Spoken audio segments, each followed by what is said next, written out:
Just because you hear the silence, that doesn't mean that I'm being quiet.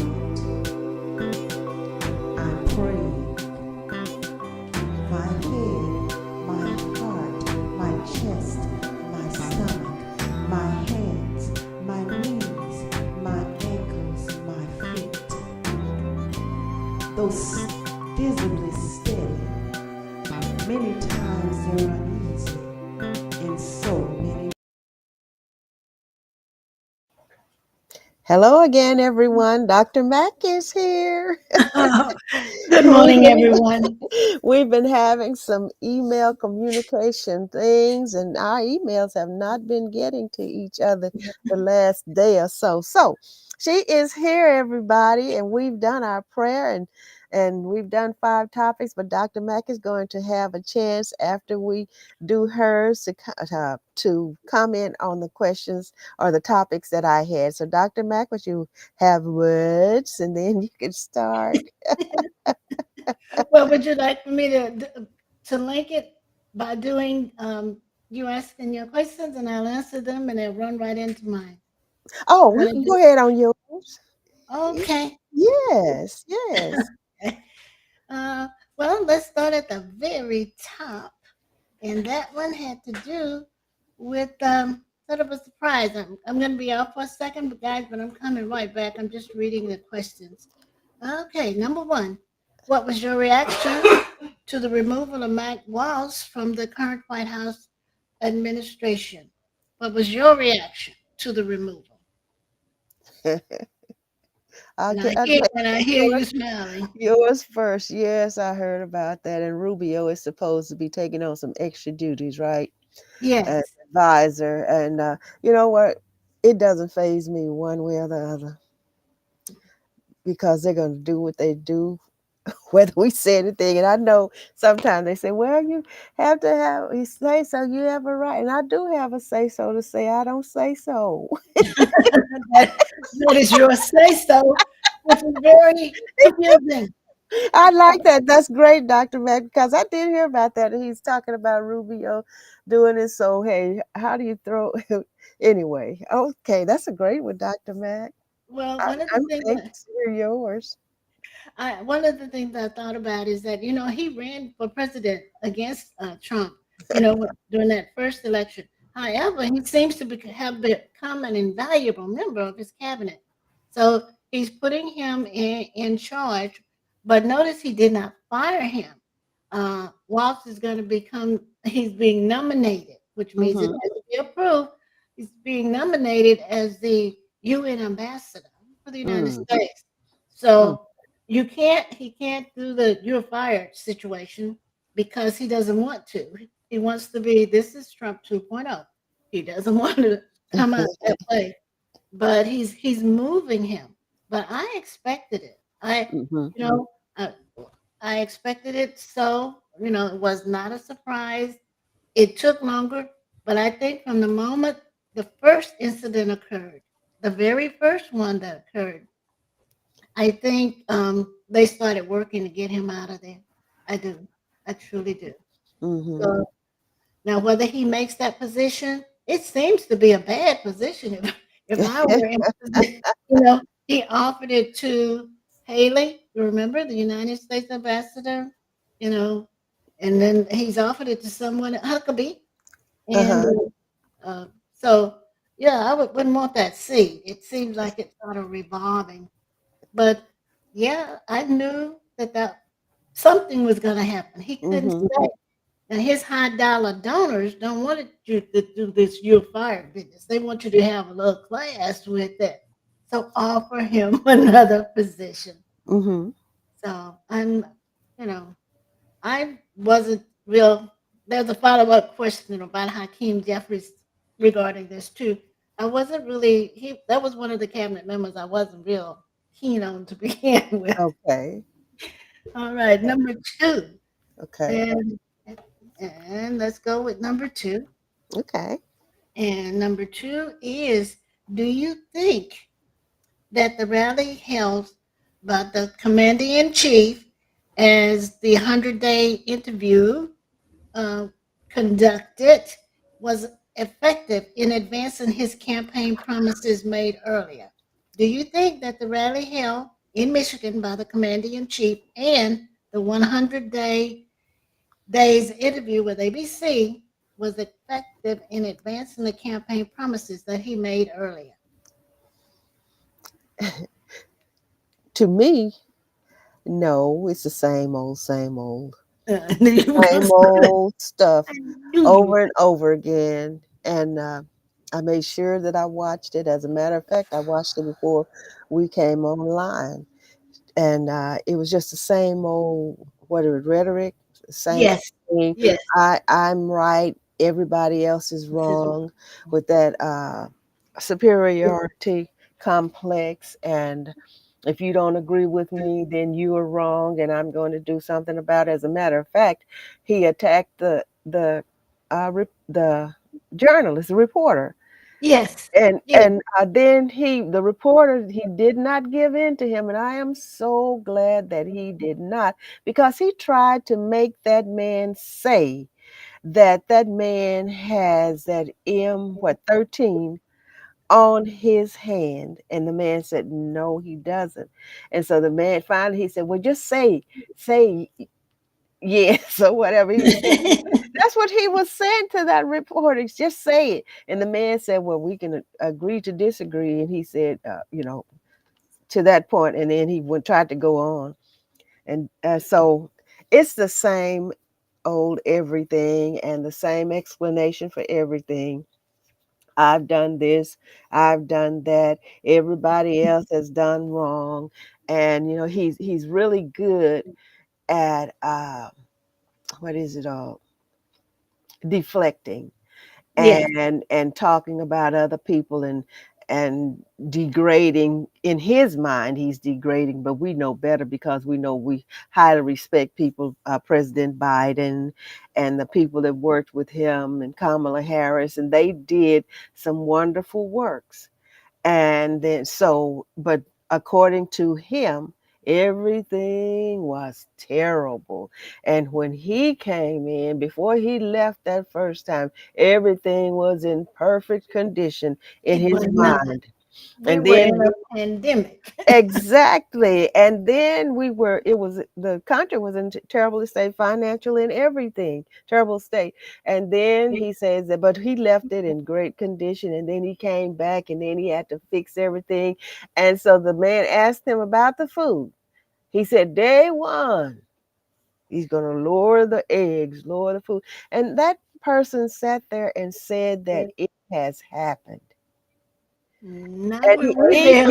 he even said that gas in some places went down to $1 and something a gallon. 61 cents. Yes, and Yeah. it might have in the lower states, it might have, because the farther you go down into the states like Louisiana, and even when you go farther down in Texas, the prices get low. But I guarantee they didn't stay like that. If they did, because he has no problem embellishing. Wow. Well, I took a look at some articles this morning, Uh-huh.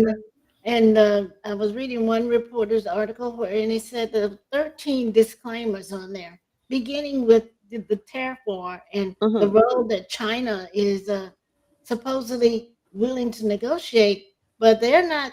That was a misnomer right there. The job figures, that was a misnomer as to Oh, what's yes. going up, what's going down. And the prices, as you so elegantly quoted, was not right. 13 of these different things that he Right. said doing that, between the the rally that he had, where it didn't get those numbers that he's Hmm. always claiming to have, as well as numbers from the rallies they had during the election. They were Hmm. not real numbers, they weren't true. So 13 of them, 13, And they probably called didn't have but 13 and a half questions. it, they were disclaimers. They didn't exactly fit what They didn't sound right. they don't verify. They don't verify. But I like what you said at the very beginning. I'm going to make it true. The definition of truth um, is what is believed by the majority of the people at a given time. So if I say it long enough and loud enough, what happens? It becomes quote unquote truth. But I don't go with that definition because the majority may not want to hear, the real truth. That minority over there, that silent group, or their truth is different. So we run to the scripture. I speak the truth, but he's not speaking the truth. So we'll go with that. Thank And you. Go yes, ahead. and another thing about that majority thinking, and it is as they think. I don't care if all but one person says this is the Not true. truth. It is, if it's a lie, it's a lie, and the truth is not in it. I don't care how they perceive it, how many people they count saying that, okay, if 99% say it's the truth, it's the truth. It's still a lie. All right. I agree. My. We're going down here and continue cause trouble. Go to number three. Number three. Do you believe these words from the president? He's got great entertainment skills, which is very important. Do you honestly believe that he considers, quote, being entertaining, unquote, one of the highest characteristics for a presidential candidate? And the he that we're talking to is the one and only Stephen A. Smith. We're talking about Stephen who Uh-huh. may be running for president in 2028. Bless his heart. Bless his heart. Oh my goodness. Do you So, believe? do I think that, okay, in whose eyes? Oh, would you say that again, please? Okay, the quote was from President Trump, who said that he's got great entertainment value, and I support him for 2028. In essence, that's it. Do you believe he was being sincere? Oh, shoot. That's the answer, Archie. Anything. He said that he supports He Stephen A. supports, Smith. yes. Okay. Entertainment. Well, I No, guess. he says that Smith he's great at entertainment, Right. That's what I'm saying. Okay. And so he and he'd be supports good. him. Yeah, in Oh, 2028, he's okay. supported. What is that? Yeah. Beauty is in the eyes of the beholder. Right. Okie dokie. So his opinion in his own eyes. See, I'm having, and Smith on ABC said that he's getting all these big, what do you call them, big bucks, millionaires, who want him to Okay. run. But I need Stephen A. to take a look at why so many others are not running. There's a reason Oprah didn't get in the race. There's a reason, you know, And unless you want Michelle. to, yeah, your life turned inside out. You Hmm. don't really, you know, we remember, I don't know if you remember the early days of KKD when Steve Harvey would call on Friday, he and Stephen A would talk. Okay. Yeah, they talked on the radio. And Steve's goal was to get him to, he sent them some suits. He didn't like the way Stephen A was dressing and representing the people. So, but they would talk. But going all the way back, he is an open man. He says what he thinks, but that's not just being entertaining is not what I would consider my first value for first Right. quality for a president. I want you to be more than entertaining, which is why you went back to that rally format. You know, Hmm. Hmm. it bothers me that he seems to have all of that uh, acclamation and all of that praise. Hmm. You know, I don't know how he functions without it. But I would like for Stephen A. to reconsider 2028, not that far off, you Right. know, and it's not something just to try to get publicity, you know. You're Hmm. doing great on, as he said, Stephen A said, I just got a great contract with ESPN. and I don't need the money because Uh-huh. they're paying me the money. But it's because I don't like so much of what's going on, and I think I could do something about it. I think I could say something. Don't be thinking it's not the time for that. So I just My Lord. stay in your lane, as they say. You found your niche. Stay in your lane. You do great work in that lane. I listen to ESP because I like to hear what he has to say. Mm-hmm. But when you get an endorsement like that, stay away. Run fast. As fast as you can. Absolutely run. Run. Yeah, Let's that's run to number 4. okay. Governor Abbott is scheduled to sign the Senate bill for the school voucher bill, which will allow its placement on the ballots. However, there are opponents who have accused the governor of using hardball tactics to reach his desired goal. Do you feel that this is a fact or the current face of our current politics? Do you have to play hardball to get elected or get your bills through? They do. I like the way they do. Okay, explain. That's the only way they know how to do things, to bully people, force people, deceptively uh, deceive people. And if you don't do this, and this, and it'll be harder. The same tactics all around, from the what is it, national to the state.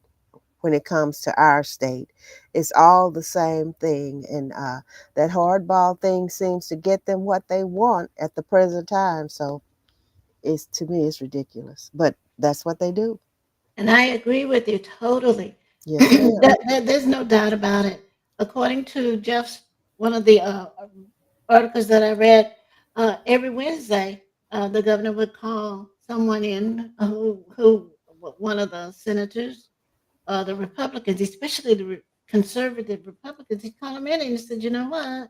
If you're not supporting my school voucher bill, every bill that you send before me on this desk will not be signed.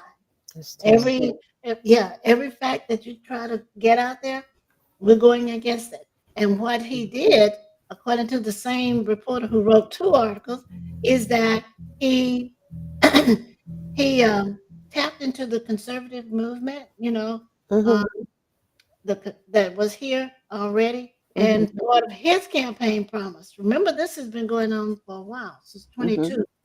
2022, and he sort of forced it through. So you have it now. How will it be implemented?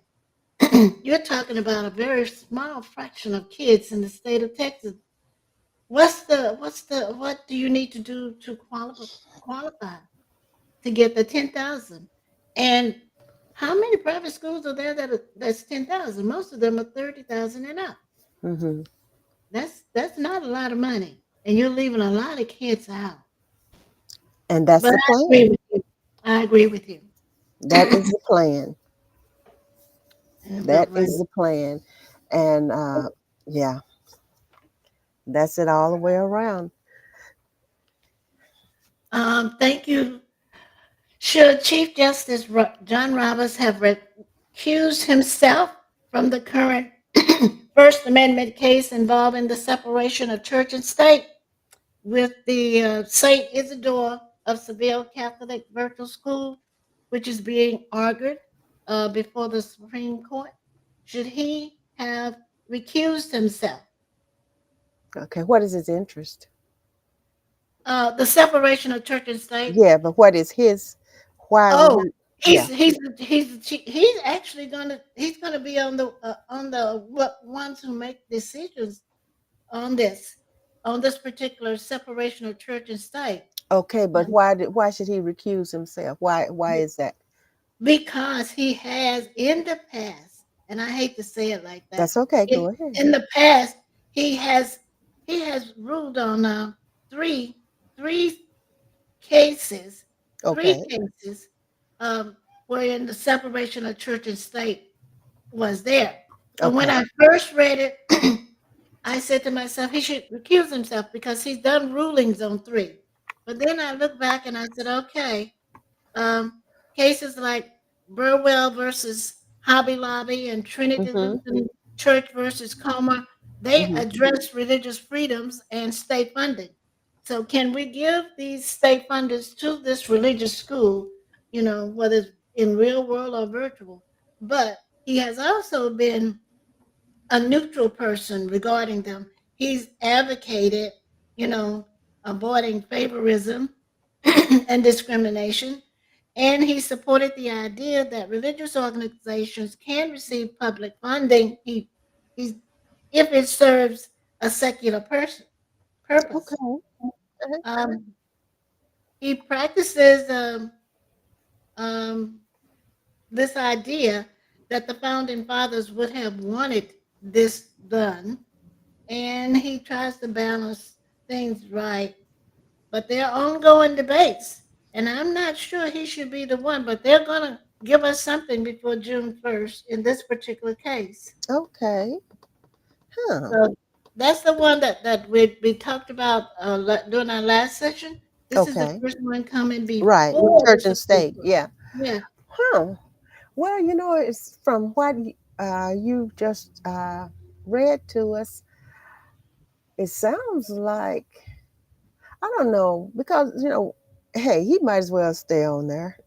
They might as well let him stay on there because hey, the way things are going now, one way or the other.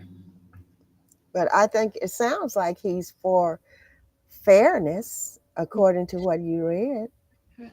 And I'm glad you made that comment because when I initially started thinking about it, reading Mhm. the case, and Mhm. I watched an interview with the governor of Oklahoma and the superintendent of the state schools in Oklahoma, I said Mhm. he should recuse himself. But then Mhm. it occurred to me, just as you just reasoned, he's done three of these, and he's Mhm. trying to be fair. Perhaps Mhm. I should change my mind and he should stay because he has tried. Mhm. He's already been part of it. Okay. So that was one of those where I had to go, okay, you're gonna have to change your mind about this particular person because it's not what you're wrong in this one. Okay, but thank you for your comments, Pastor. Oh, I enjoy these topics. See what we would have missed if we hadn't come back on today. And Apostle Washington is back on with me again, with us again. She was on within the first, and now she's here again. We're so happy to have you back. She is definitely our number one supporter. we, we don't want to make you jealous, Brother Lewis McCollister. You too. Well, Everyone, we thank you so much for being here with us. So we're going to go over our 1 o'clock time here, but go right ahead, Dr. Matt. let's take a look at one of the ones that um, actually was the last question of the day. What Okay. is one link that you can make between the two public celebrations, Cinco de Mayo tomorrow and Okay. the Kentucky Derby tomorrow, Okay. May 5th, 2025?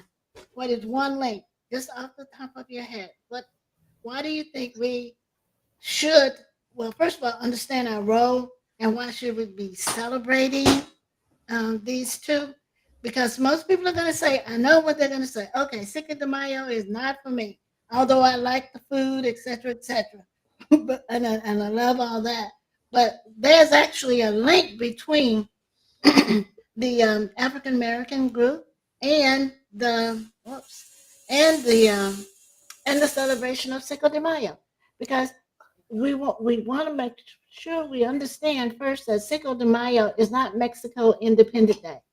That's Right. a totally different day. And Cinco de Mayo was basically the celebration of American and Mexican culture and history. But do Uh-huh. you know that the link that a really important link? So And you're saying the Kentucky Derby? oh no, this is Cinco de Mayo. We're Right, gonna but you do said what is the link between the Kentucky Derby and Cinco de Mayo? no. What is the link between African Americans and Cinco de Mayo? And what is the link between African Americans and the Kentucky Derby? We'll take Cinco de Mayo Oh, first. okay. African American. Let's take Cinco de Mayo first. Well, let me give Yeah. you a hint. Do you remember Dr. Robinson had an exhibit at the African American Museum? I think you and I talked about that a couple of years Hmm. ago. I'm going to say to you, go back and take a look at the Underground Railroad that Okay. went south into Mexico. Okay. He had a beautiful exhibit there. You had your group that you meet with. Mm-hmm. And I think you were telling me that it was up. You all didn't meet in that particular space for the Oh, African, okay. but you did stick your head in. You saw the exhibits. Hmm. So it just makes me happy when Uh-huh. we know all about the Underground Railroad going Mm-hmm. north. Mm-hmm. Because so much has been written about that. Mm-hmm. But I don't know if we think about the Underground Railroad that went south. So we have I did about three of the different journalists who reported on historians and did some excerpts from them. Becky Little is the first one that I did, and I wish I could show you the pictures that we have here. And she did it. It was published first in 2018, and it Mm-hmm. was updated March the 4th, 2025. Okay. And it's about the Underground Railroad that went Okay. south Okay. and the enslaved people in Texas, not only Mm-hmm. Texas, but Mississippi and Louisiana, Mm-hmm. who sought refuge in Mexico. Yeah. Now, slavery was Oh, I know. no, Oh, go right ahead. It's coming no, to my mind now. Go right no, ahead. no. Go ahead. When you went, oh, I got excited. No, no, go right ahead. Because we have people, our people are in Mexico still because they have their Yes, own yes. tribes of people. Oh yes, I did. We do that together. Did I do that myself on one of my webcasts? I don't But I know know. I did a segment about that. I Yeah. did a segment, so it must have been me on Point of View Okay. because I Well, did. but I Oh just yeah, I'm my so yeah. my whole point. This phone is gonna kill me. My whole point is that I want you to know when you're out there celebrating Cinco de Mayo, you have every right to because Right. your ancestors are there. They are That's there. right. That's And the right. number is staggering, Pastor Shirley. That Underground Railroad, Mhm. researchers estimate that between 5,000 and 10,000 people escaped bondage into Mexico. Uh huh. And this is by Maria Hammock, who did this from the University of Texas. And it became a gateway for them. And they went by foot, they went by horseback, they they stowed away on ships and ferries, anywhere they could get down there. Mhm. So Mexico refused to sign, this if Runaway Slave Retrieval Act. Uh huh. They refused to do it, and then they would have been signing at that time with the Republic of Texas, Mhm. so who made slavery legal in 1834 again. So Mhm. once they got to Mexico, they were free and they assimilated, Mhm. and some of them even joined the military. There's a story of an enslaved person who got to Mexico. His name was Tom, no last name, Mhm. but who had been a son of Sam Houston.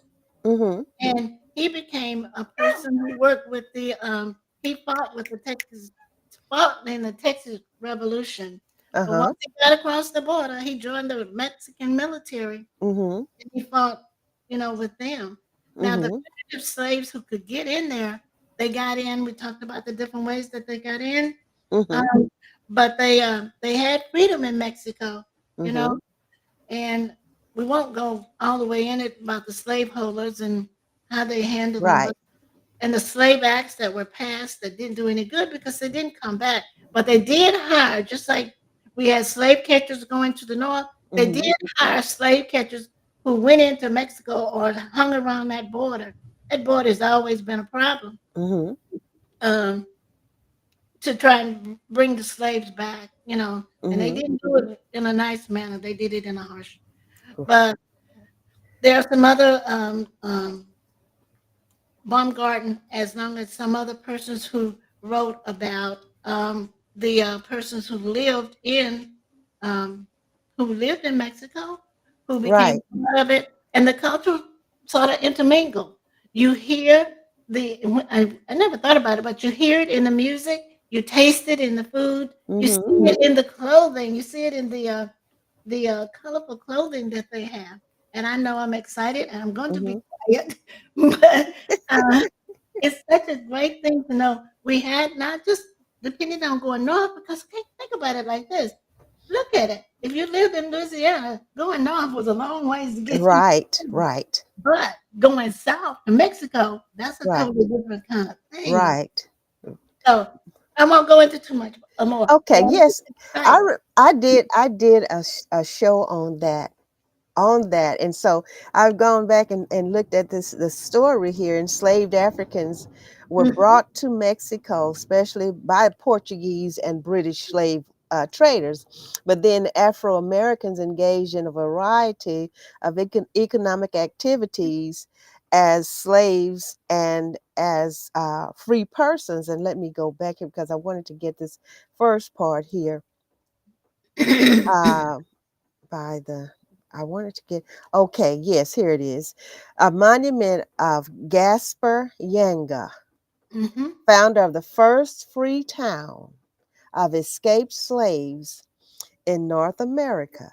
The settlement is now known as Yanga, Veracruz.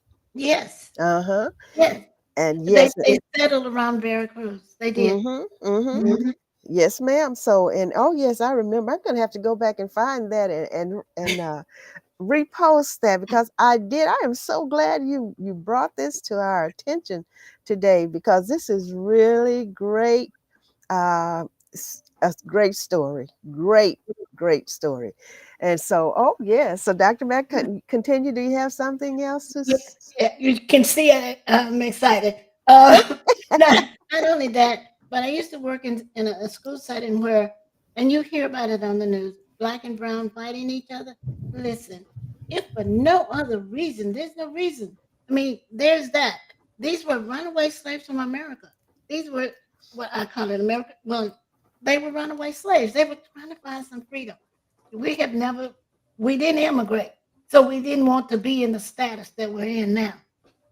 Let's talk a little bit about the jockeys in the Kentucky Derby. Now, my husband was he actually, this was his hobby.